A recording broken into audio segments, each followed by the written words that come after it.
এই যে কাকুর দোকান থেকে চাল আর ডালটা নেব। তো এই যে আমরা সব জিনিসপত্র বার করে সবাই মিলিয়ে নিয়েছি লিস্ট দেখে আর কি। বাজারে তো চলে এসছি, তবে বাজার কাদা কাদা, বৃষ্টি হয়েছে। 2 কেজি বেল কাঠ আর এই পাট কাঠ মিলিয়ে 96 টাকা হয়েছে। এটা হচ্ছে চৌসা, এটা 10-এরই, ঠিক আছে। এটা বললো খুব মিষ্টি হবে। এটা ছোটটা, আর এটা হচ্ছে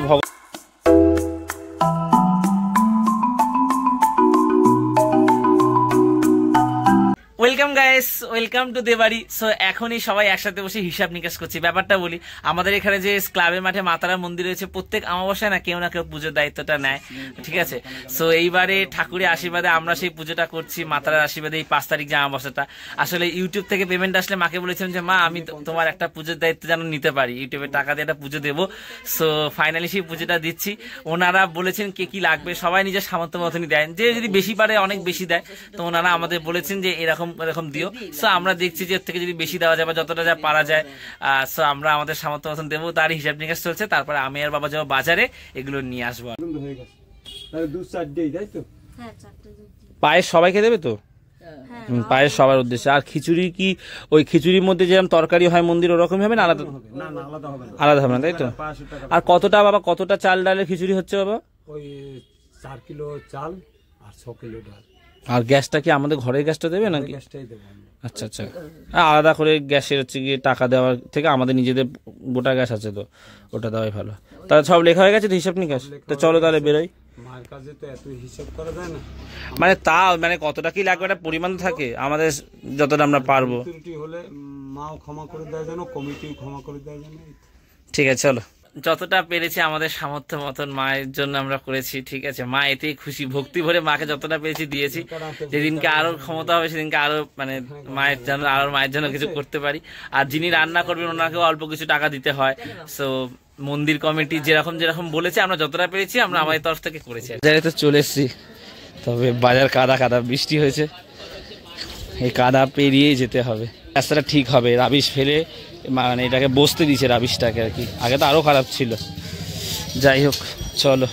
সব গোপাল কাকুর দোকান থেকে এই যে আমরা বাজার করে নিয়েছি ঠাকুরের পুজোর জন্য যতটা যা লাগবে। এই যে মানে চালের যে পাইকারি দোকান আছে ওখান থেকে চাল ডাল যেগুলো হয় ওখান থেকে নেবো, কারণ ওখানে আরো দাম কম, এখানে দাম বেশি নেবে। সাইকেলটা নিয়ে আসলে ভালো হতো রে, কাদায় পা দিয়ে দিয়ে যেতে হতো না আমাকে, খেয়াল ছিল না এই বৃষ্টির কথাটা। কি দোকান বন্ধ একটু ফুল নিয়ে দেয় বাবা, ওই দোকানটা ফুলটা ওই ফুলটা আরে ওই 20 টাকার ফুল বলে কাকু আমাদের ফুল রেডি করো। যাওয়ার সময় এখন নিয়ে ওখানে চলো, আসবে থাকবে আজকে। এই যে কাকুর দোকান থেকে চাল আর ডালটা নেব, ঠিক আছে। কি সুন্দর দেখো দোকানে ঠাকুরের ছবি পুরো একদম চারিদিকে, ঠিক আছে। এখান থেকে হচ্ছে গিয়ে এই বিরিয়ানির চাল যেগুলো এখান থেকে নিয়েছিলাম। বাবা এসে বসে হয়ে গেছে, বাবা চাল আর ডালটা নিক, ততক্ষণ বাজারের ওই মন্দিরটা একবার তোমাদের দেখিয়ে আসি। শিবগৌরী রয়েছে ওখানে মন্দিরে, মন্দিরটা এখন বন্ধ আছে, ঠিক আছে। এই পার থেকে শিব পার্বতীর মূর্তিটা তোমাদের দেখায়। ওই যে খুব সুন্দর, এই যে এটা আদর চাল যাচ্ছে না?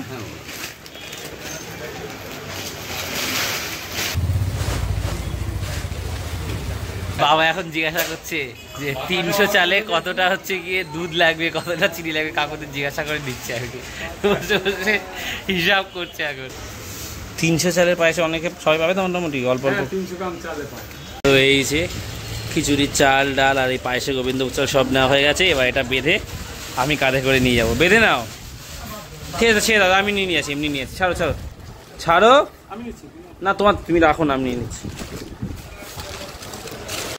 সাইকেলটা নিয়ে আসলে ভালো হতো, এখন এরকম কাঁধে করেই দিয়ে যাবো, ঠিক আছে চলো। কি গো তুমি ঘর মুছছো কেন?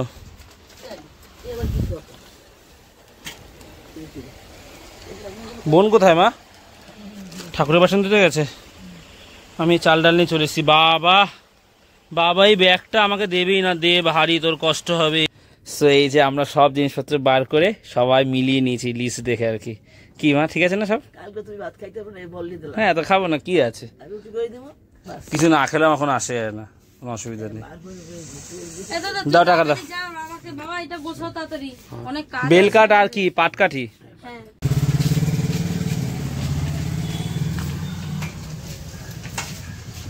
সাইকেলে কেমন একটা ঘর ঘর আওয়াজ হচ্ছে বেশ কয়েকটা জায়গা থেকে। একটু দোকানে নিয়ে যেতে হবে। বেল কাঠ কেনার আগে মাংসের দোকানে কাকিমাকে আগে টাকাটা দেবো। কালকে তো রাতে ভুলে গেছিলাম, মাংস এনেছিলাম, টাকা দিতে ভুলে গেছি।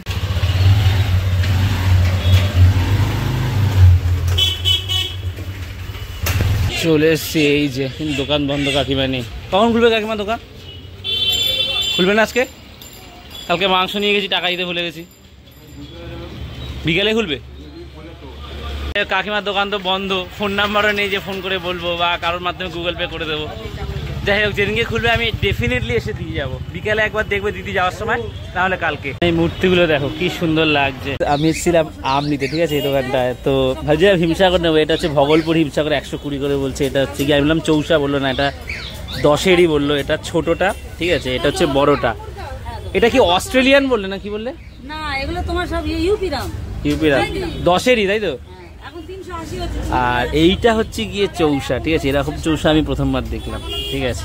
একটু সামনে দিয়ে দেখা গেল, কালারটা ভালো বুঝতে যাবে। এটা হচ্ছে চৌসা, এটা 10-এরই, ঠিক আছে। এটা বললো খুব মিষ্টি হবে। এটা ছোটটা, আর এটা হচ্ছে ভগলপুর হিমসাগর। আমাকে মেপে দাম দিয়ে দিয়েছি, আমি 6টা মতো নিয়েছি, ঠিক আছে। 160 টাকা হয়েছে। ল্যাংড়াগুলো কোথাকার? এটা তো ভাগলপুরে। তোমার হচ্ছে বলো না তুমি, ল্যাংড়া 100 টাকা। ওগুলো কোথাকার? এগুলো হচ্ছে তোমার মালদার ল্যাংড়া। মালদার। হালকা সরাও।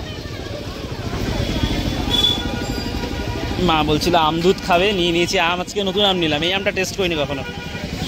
চলো আরও একটা আম টেস্ট করা যাক। এই আমটা আমি ফার্স্ট টাইম খাচ্ছি। এবার বেল কাঠ আর পাট কাঠ নিতে হবে। চলো, তবু বেল কাঠ হবে? বেল কাঠ 2 কেজি বেল কাঠ দেবে তো? পাট কাঠ হবে তো? 1 বান্ডিল পাট কাঠও দিয়ে দেবে তাহলে। 2 কেজি বেল কাঠ আর এই পাট কাঠ মিলিয়ে 96 টাকা হয়েছে। এবারে নকুলদানা নেব, নিয়ে সোজা বাড়ি। আগে আমি বাজার করতে ভয় পেতাম, ঠিক আছে। ভাবতাম যে আমার কাছে ঠকি দেবে, কিনতে পারবো না। কিন্তু না ঠকলে যেমন শেখাও যায় না, এরকম আসলে অনেক কিছু জানা যায়। আস্তে আস্তে যেমন অনেক কিছু জানলাম, যেমন ভগলপুরের ল্যাংড়া, তারপরে এত প্রজাতির আম, আরও অনেক কিছু জানা যায়, শেখা যায়, বোঝা যায়। করতে করতে মানুষ শেখে।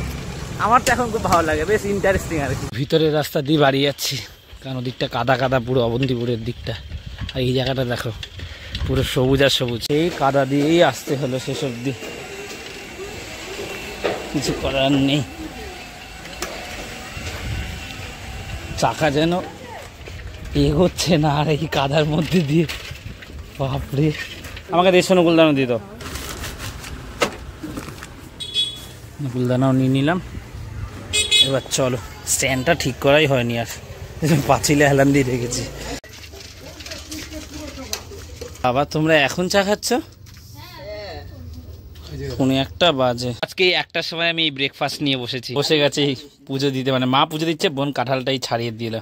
গুরু ব্রহ্মা গুরু শ্যাম গুরু শিব গুরু রাম গুরু ব্রহ্মা গুরু শ্যাম গুরু শিব গুরু রাম।